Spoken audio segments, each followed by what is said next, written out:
Today I will take a look inside of this LED light bulb with a miniature screw base. This light bulb was originally installed in a ceiling fan, and eventually it started failing strangely where it would initially be dim and alternate between dim and full brightness. This LED bulb outputs 800 lumens while using 5.9 watts, which is the most efficient bulb I have seen to this day. It is meant for dry location use only, and is dimmable, although this bulb was not used on the dimmer. To demonstrate what's wrong with this bulb, I will connect it to my power meter to measure how much power it uses. Let's turn it on. Starts off dim, using 2.1 watts. If we wait, it should go to full brightness. 120 volt supply.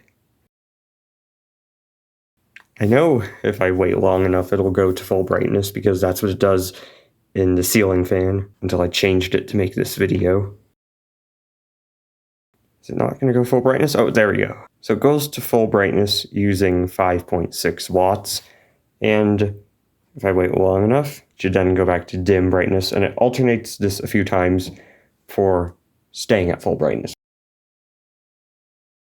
There we go, it just went dim, and the power consumption drops appropriately. What's a bit concerning about this bulb is that a crack appeared in the plastic, which I don't think was there when this bulb was originally purchased, making me wonder if something is overheating on the inside. But now, let's take a look inside of this. I will open this bulb in a similar way to what I have done previously, where I use a screwdriver to pry apart the gap.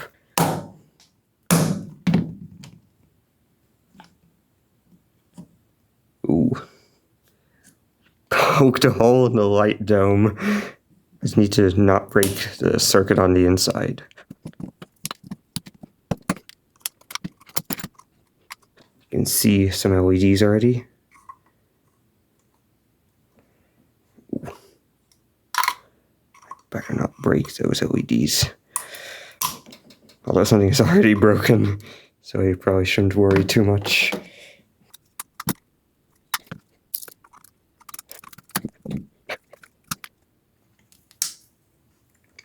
Oh, it's gonna break apart like this.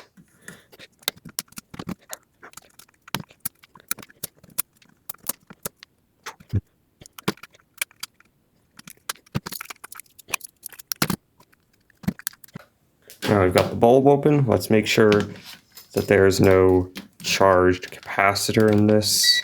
So I have a multimeter on DC volts. Let's measure the power supply board. 170 millivolts, which is good. We can see on the board a total of 20 LEDs and some connectors that go down to a power supply under this. And looking closely at one of the LEDs shows 3 raised impressions, making me think these are 3-chip LEDs. Now let's figure out how to get to the power supply section.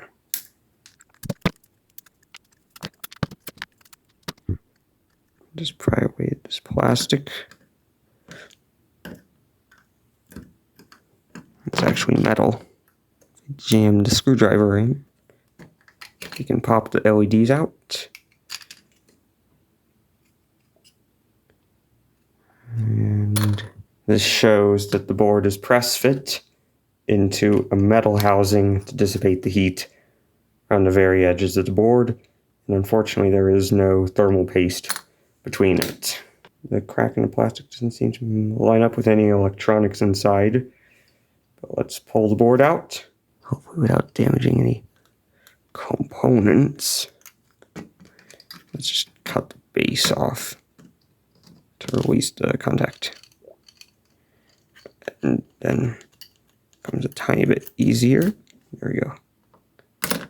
Power first comes in through the lines, through this fuse or resistor, to the rectifier, and out through the rest of the circuit, and there's a control chip. On the front side of the board, have a bunch of capacitors, inductors, resistors, and 2 electrolytic capacitors. The bigger capacitor is rated for 250 volts, 12 microfarads, 130 degrees Celsius, which is a new thing that I haven't seen yet. And the smaller capacitor is 250 volts, 2.2 microfarads, with, once again, 130 degrees Celsius max temperature rating. So they're using parts that can tolerate very high temperatures, which is good. The chip, it says 1698K-20C 230 something ZG. The chip turns out to be a AL1698K from Diodes Incorporated, which is a high efficiency, high performance LED driver IC.